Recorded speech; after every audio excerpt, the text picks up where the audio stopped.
Hello, everybody, and welcome to the first of our landlord lockdown training webinars, which is a free series of lunchtime webinars that we're going to be running over the next couple of months. The main speaker for most of these webinars is going to be solicitor David Smith, who is a partner at JMW Solicitors. So welcome, David. Hi, and I'm sorry that everyone's going to have to put up with me so much. So this particular webinar is going to be on the breathing space. I can't speak properly. Breathing space regulations, and we decided to do one on this because they have caused quite a bit of concern. I know some landlords are quite upset about them and worried about the effect. So I thought we would have our first webinar just generally talking about them. So David's got 5 points, which we're going to go into. So take it away, David. Great, thanks. So yeah, I'm going to talk about the breathing space. I'll give them their proper name is actually the Debt Respite Scheme, open brackets, Breathing Space Moratorium and Mental Health Crisis Moratorium, close brackets, England and Wales, close brackets, Regulations 2020. So David, just remember, can people just confirm that they can hear us properly? Perhaps people could just do a message in the chat box, just confirming that you can hear us and that there aren't any problems with that. And if you've got any questions, put them in the chat box and I'll put them to David at a suitable moment. But yeah, good messages coming through saying that they can hear. Carry on, David. Sorry for that. That's all right. So as long as someone can hear that hear me, it's great. Good start. Yeah, so they're joyfully named the Debt Respite Scheme, Breathing Space Moratorium, Mental Health Crisis Moratorium, England and Wales Regulations 2020. So they're a bit of a mouthful, as these things often are. They actually were passed by Parliament back in November 2020, the end of last year, and I must admit to my embarrassment, I hadn't spotted this and myself until a month or so ago. I became aware of them a short time ago myself. But they don't come into effect until the 4th of May. But, and this is a huge but, although they come into effect from the 4th of May, they are retrospective. So they apply to all debts, whether they were incurred before or after the 4th of May. And also they apply to the liability. So if you signed a tenancy agreement before the 4th of May, it's still covered by the regulations. So they apply to liabilities that commenced prior to the 4th of May that are ongoing. They apply to debts incurred before the 4th of May that are still extant. Now, not all debt is covered. So some debts are exempted from this. So certain types of secured debt are accepted, although not repayments of secured debt where it's on installments. So if, for example, I have a secured loan repayable in one hit, it's not covered by this. But if I have a mortgage, the parts of it can be. So if it's a repayment mortgage. And then a lot of statutory debt is excluded. So council tax payments are excluded. Repayments of student loans are excluded, which seems a little bit unfair, actually. And damages from court orders and things like that are excluded. So a whole load of sort of stuff that you would probably expect to be excluded is excluded. So it's primarily focusing around consumer debt that is incurred as a result of some kind of contractual relationship. And that includes mobile phones, it includes payments for your sofa, it includes, fairly obviously, rent as well. That's the key point. A registered debt advisor, and that means a debt advisor that is registered with the FCA and licensed by the FCA to provide debt advice services. So not just anybody who calls themselves a debt advisor, you must be licensed with the FCA to provide debt advice work, is entitled to create a breathing space. And if they do that, they have to notify creditors, and they must also register it on a computer system which is being run by the Insolvency Service. It's basically an offshoot of the Insolvency Service's existing computer system. And that will create a register, which you can go and search. Anyone can search the register. And undoubtedly, I'm sure credit rating agencies will be searching the register, and they will be jumping it into credit reports pretty quickly.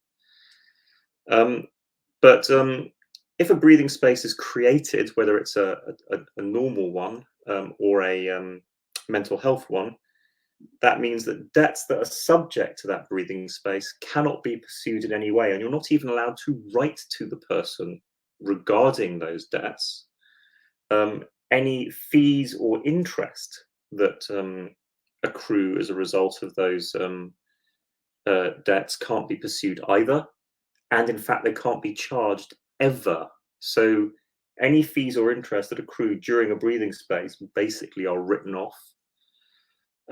If you're operating legal proceedings, whether that's just a money claim, or obviously possession proceedings for rent arrears, those proceedings have to stop and no court order can be made or enforced. So if there's existing proceedings, the court can have hearings for applications and procedural stuff, but it can't make a possession order in respect of a debt that's subject to a breathing space. And equally, if you've already got a possession order based on a debt that was subject to a breathing space, you can't get a warrant to execute it. And then also, kind of obviously, I suppose, this, because you can't communicate with the tenant about the debt, you also can't serve a Section 8 notice in respect of a debt that is subject to a breathing space. So there's quite a few sort of limits and restrictions around it. So one of the things that people keep saying to me is, this means tenants don't have to pay their rent, and that is not actually true. This is a bit of a sort of mischaracterization, in my view, of the regulations. I mean, the first thing that people are suggesting is that debt advisors will just go around giving these to anybody. I mean, and I don't think that's fair. These are regulated professionals. They're regulated by the FCA, so they're required to act properly.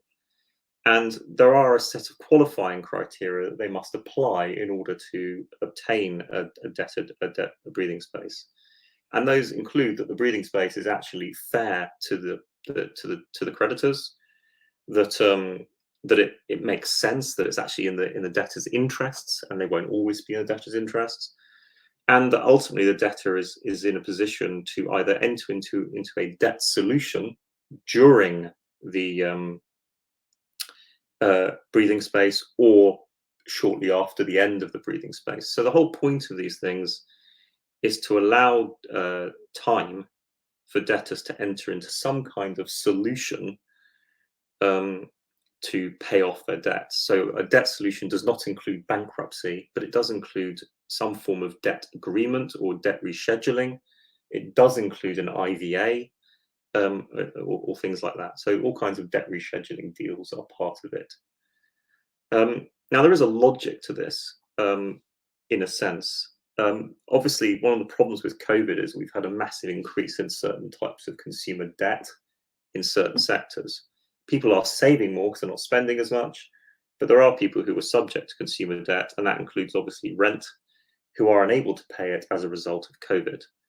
And there's a massive increase in rent arrears. Now, there are a number of different potential solutions to this. In Scotland and Wales, there are various loan schemes to landlords or tenants to help cover this money, but in most of them are loan schemes and you've got to repay it anyway. There has been pressure from some people to write off all tenant debt in a statutory way. Or, of course, you could just leave things as they are and then let landlords pursue tenants for those debts. But in practice, that's not very useful either, because many of those debts are never in fact pursued. So landlords still end up shouldering the debt. Or alternatively, you do pursue lots of tenants, and many of them probably end up going bankrupt or ending up with appalling high money judgments against their names, which they're probably never going to clear, and therefore doing damage, long-term damage to their credit ratings and so on. So, yeah, none of the solutions that are currently out there are terribly good, and all are quite damaging economically. So there is an argument, which I happen to agree with, I'm afraid. So I know some people think that I'm a bit soft on this one, and fair enough. I think there's a logic to a position that says that tenants do have to pay down their debts, and other people have to pay their debts, but you put something in place to enable that process and make it easier to do so. David, we've had quite a few people asking about guarantors. Is this a suitable place to mention that? They're saying if they can't go against the tenant, can they go against the guarantor? Yeah, I mean, that's quite an interesting one. It's not abundantly clear from the regulations whether guarantors are covered. I don't think they actually are, as it happens. I mean, obviously, because guarantors aren't liable for a periodic debt, they're only liable for a debt if the individual tenant defaults. And of course, there's nothing to stop you entering into letting the tenant enter into a breathing space. If the guarantor hasn't sought a breathing space, simply asking the guarantor to pay. So yeah, I mean, there's no guarantors and indemnifiers are not protected by breathing space moratoriums at all. When there's no aspect here in which a moratorium for one person extends to some other person, they would have to seek their own moratorium if they could justify it. Yeah, I mean, we've had another question saying, how can the tenant reschedule their debt if they can't communicate with the landlord, if the landlord's not allowed to communicate with them? Because they do it through the debt advisor. Yeah, okay. And it's not that the landlord can't communicate with the tenant. The landlord's not allowed to demand payment of the debt. The landlord's allowed to accept payment of the debts. So if the tenant makes payments against the debt, you're allowed to accept it. That's absolutely fine. If the tenant communicates with you, you can communicate with them. What you can't do is demand payment. And we've also had questions about what about Section 21, which is essentially a claiming for possession, but not based on sort of financial default. And I'll get to that in a minute. Okay, right. We better move on because this is a fairly short webinar. So perhaps we better move on to the next slide. Yeah. So a lot of people are saying, well, this just means that rent arrears will go up. And to some extent, that might be true, but I don't agree. First is that you can't. One of the requirements of a moratorium is that the tenant has to meet their ongoing obligations. So if a tenant enters into a debt respite moratorium, one of the obligations under that moratorium is that the tenant pays their rent going forward. If they don't pay their rent going forward, one, you can ask them to pay it because it's not covered by the moratorium, and you can chase it, and you can serve Section 8 notices and all the rest in respect of it. And two, you can apply to have the moratorium cancelled, either to the debt advisor or ultimately to the court. So this is not a situation where tenants can turn around and claim a moratorium and then just not pay. And actually, I think this is potentially why it's quite a good thing, because the way things tend to work, in my experience, which is significant in uncollected rent, unpaid rent arrears, is that rent arrears are just not collected, and most tenants see it as a one-way street. So they can't pay. They stop paying for a bit, but then when they can pay again, they've been served a Section 8 notice. They reckon they're going to be evicted either way. There's no way out for them, so they just carry on not paying and rack up all the and keep all the money because they're going to need it to pay down a deposit and the first month's rent and pay for movement to a new property. So you tend to find that the arrears just tend to increase and increase and increase, and there's never any real incentive for tenants to enter into repayment plans and stay on the property or anything like that, and they don't really try to. And particularly in the COVID situation, where you've got people who have lost their incomes but potentially might regain some income if we have the V-shaped recovery the government is asserting we're going to have.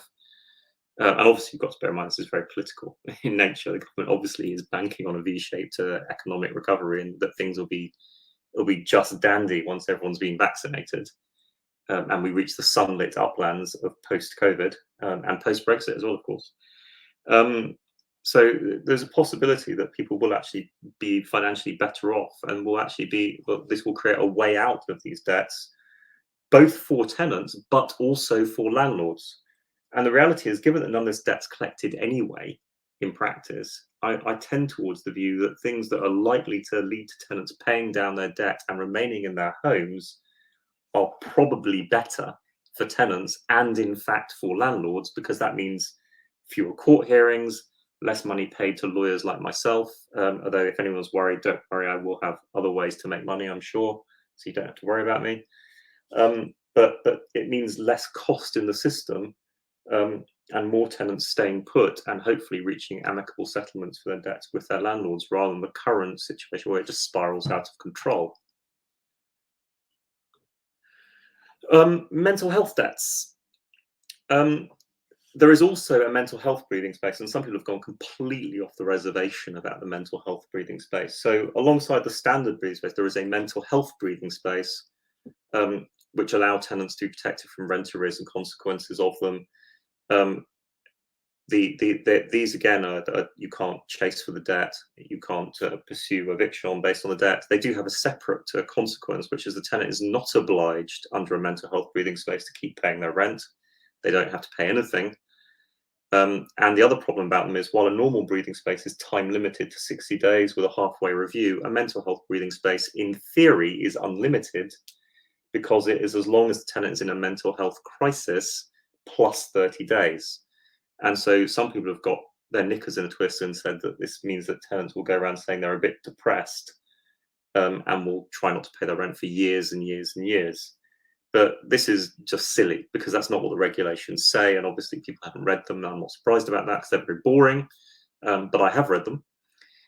So a mental health breathing space is only available to someone who's in a mental health crisis. And this is a defined term. It's not something I made up.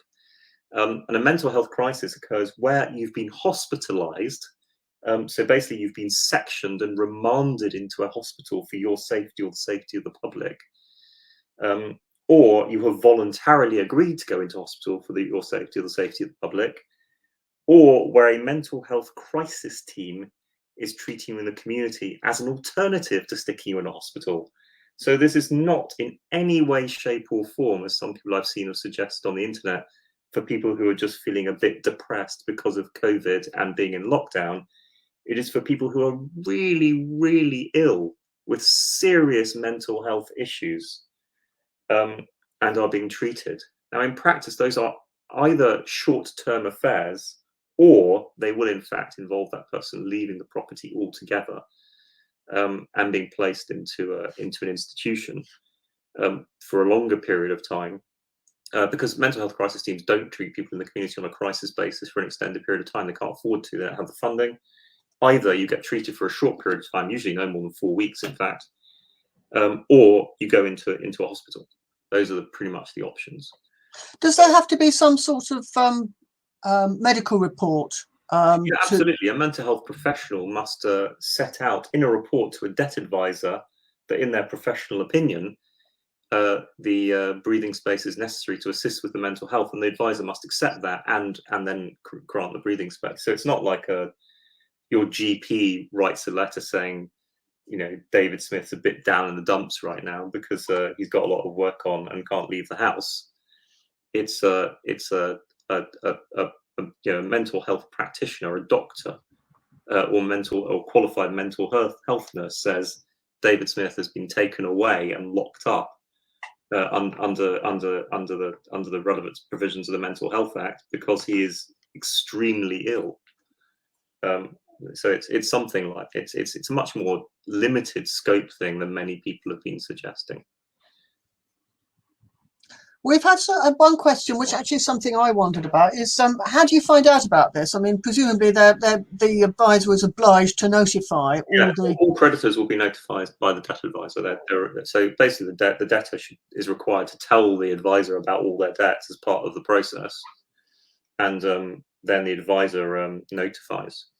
If a tenant turns around to you and says, "I've got a breathing space," and you haven't been notified, then the chances are they've not been honest with the advisor. You need to find out who you can go onto the register, look them up, contact the advisor, and tell them the breathing space has been dishonestly acquired. And so this is sort of my last slide, really. What if I don't agree? All breathing spaces are required to be reviewed at the halfway point anyway. So after 30 days. So if you think that if the tenant isn't paying your rent, for example, you can demand a review, and the advisor would have to terminate the breathing space. If the tenant hadn't told the advisor about your rent debt at all, then you could demand that it was reviewed, and the advisor would have to terminate the breathing space. You can also demand a review earlier if you think that the thing is unfair to you. So if the debt is ridiculous and has been going on for a really long period of time, for example, or is going to put you in serious financial difficulties yourself, you could ask for a review. And there is also an ability to make an application to the court, and the court's already put the court rules in place to deal with the application process. So there's already a practice direction on bits of this, and more to come in terms of how we make an application to the court to force the end of a breathing space. Now, the other thing that you asked me about Section 21, so these only restrict court proceedings possession based on a debt that is subject to the moratorium. So they don't create any restriction on proceeding based on new debts that are acquired, say, during a moratorium, if a tenant's not paying their rent during the moratorium, because that's debt that's not subject to the moratorium. It doesn't cover Section 21 possession case, although it would cover a money claim alongside a Section 21 possession case. So you'd have to stay the money claim element, but you could still pursue the claim for possession. It wouldn't prevent you going to court for antisocial behaviour on a Section 8 notice in respect of that behaviour. So it doesn't in any way prevent someone going to court for possession. It prevents you going to court for possession, seeking possession in respect of the arrears that are subject to a moratorium only. Obviously, at some point, this will change when Section 21 is removed, but as I'm sure most people here are aware, the Renters Reform Bill appears to be on a bit of a back burner until at least the latter part of 2021. So those are my main slides. I'm happy to deal with some more questions if there are any. Okay, let's have a look at the questions. I've just started on the list, and I can see a lot of people can hear me, which is good. Yes. First of all, people who've asked about the slides, this webinar is being recorded. It will be published on the Landlord Law YouTube channel, and I will also, underneath the recording, put a link to the PDF of the slides. So they will be available. If you go into hospital, what mechanism can you follow for eviction if the tenant is not compos mentis? I mean, actually, that's a question. That's a separate point on mental health. If somebody doesn't have mental capacity, it's very difficult to bring legal proceedings against them anyway, isn't it? Yeah, I mean, normally what happens if someone goes into hospital is that a social worker will talk to you and or a health officer, and there will usually be an agreed surrender of the tenancy. If that doesn't happen, then it's an enormous pain in the backside to get possession, because what you have to do is either someone needs to come forward as a litigation friend, and they need to be appointed by way of application to the court, which is the easiest way. If that doesn't work, then you have to apply to the Treasury solicitor for them to be appointed as litigation friends and pay their costs, and then evict. I've had to do it a few times. It's enormously frustrating. Yeah. It's a long time. The Treasury system is very slow in coming forward. So the ideal scenario in those situations is a family member agrees to be a litigation friend, and a quick application is made to the court. They get appointed, and then you crack on. And generally speaking, the best solution is some form of agreed termination in those situations. Yeah, I mean, hopefully the patient's family and the tenant's family won't want them to incur rent arrears if they're not living in the property. So one would hope that they would agree to a termination of the tenancy. David, somewhere there is a question people have been asking about guarantors for the mental health breathing spaces. Presumably it will be the same answer. Yeah, there's no difference. I mean, a guarantor is not, as far as I'm concerned, protected by the regs. We'll have to see if anyone disagrees with that in the fullness of time. But a guarantor isn't really taking on a debt. What they actually do is they guarantee the tenant's liability. So they would be liable. They would then, if they couldn't pay, have to try and seek their own moratorium in respect of the debt that had then been incurred against them, and that would be a separate issue. And they're not normally liable anyway until the landlord makes formal demand, are they? No, a guarantor is liable at the point of breach. Oh, right, okay. An indemnifier is not liable until it's asked for, but most good guarantee agreements are actually both. We've had some questions. A good question here, which is, what, if any, is the penalty for effectively breaching the breathing space and contacting the debtor? Actually, there isn't one. Interestingly, there is no penalty for contacting a debtor who's subject to a breathing space about the breathing space. But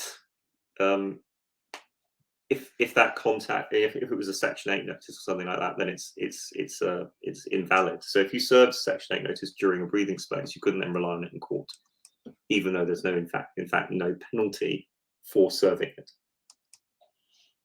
But if you just want to ring the tenant up and swear at them, then there's no immediate penalty in respect to a breathing space, but obviously you might be done for harassment. Yeah. Yeah, because maybe the tenant would be advised not to pick the phone up. So just to be clear about it, you can, for the non-mental health breathing space, it can only be granted if there's some prospect of the tenant being able to pay the debts as they fall due, which would include the monthly rent. No, the tenant has to be unable to pay the debts, but it's an obligation of the breathing space that they continue to pay their debts.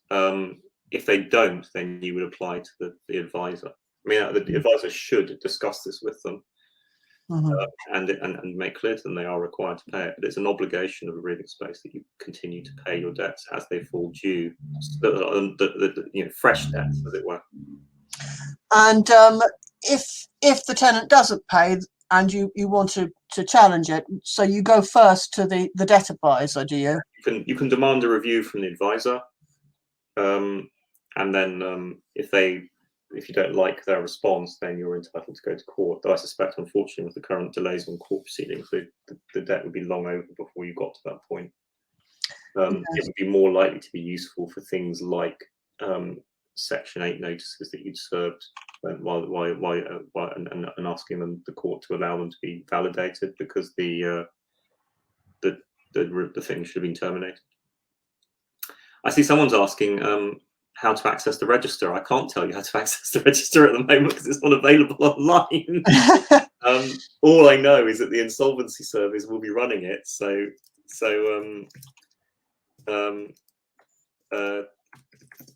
Yeah, it'll probably be through their website, and I think they're mentioned in the guidance, but and it's mentioned on an insolvency service blog, but I can't tell you.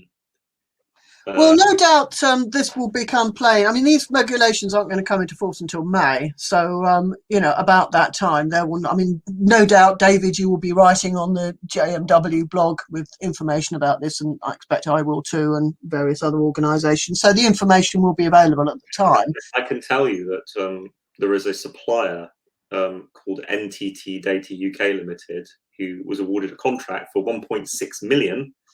So someone's making money out of this, to create the portal for the insolvency service, and that portal is required to go live by April, so in advance of the start date on the 4th.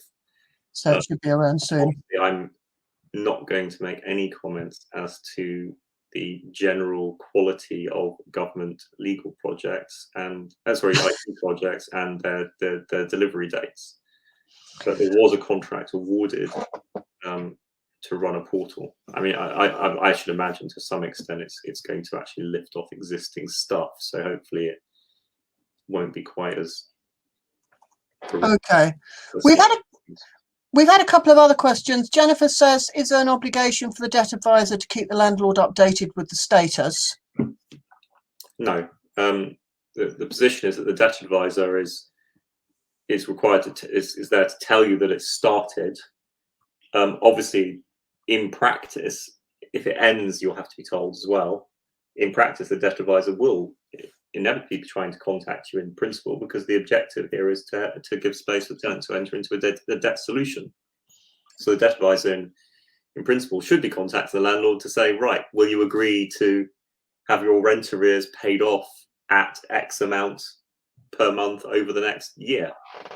I should point out here that there's one thing, the crazy things about all of this is it's all very well that there's a breathing space, but there's no obligation on anybody at any point to agree to a debt solution unless it's done as a formal IVA. Okay, we've had another question saying, is it something landlords can ask about when going through the referencing process? You know, have you had a breathing space order made in the past? Is that something that landlords can ask them about, perhaps on the tenant application form? Well, it depends. I mean, if you're talking about a debt breathing space, for debt, yes. If you're talking about mental health breathing space, then absolutely not. Okay. If it was a mental health breathing space and you want to ask about their mental health conditions, one, you'll be breaking the Equality Act, so you'll be having words with the Equality and Human Rights Commission, and two, you'd be collecting incredibly sensitive medical data without any particularly good reason for doing so, and you'd be having a nice chat with the Information Commission.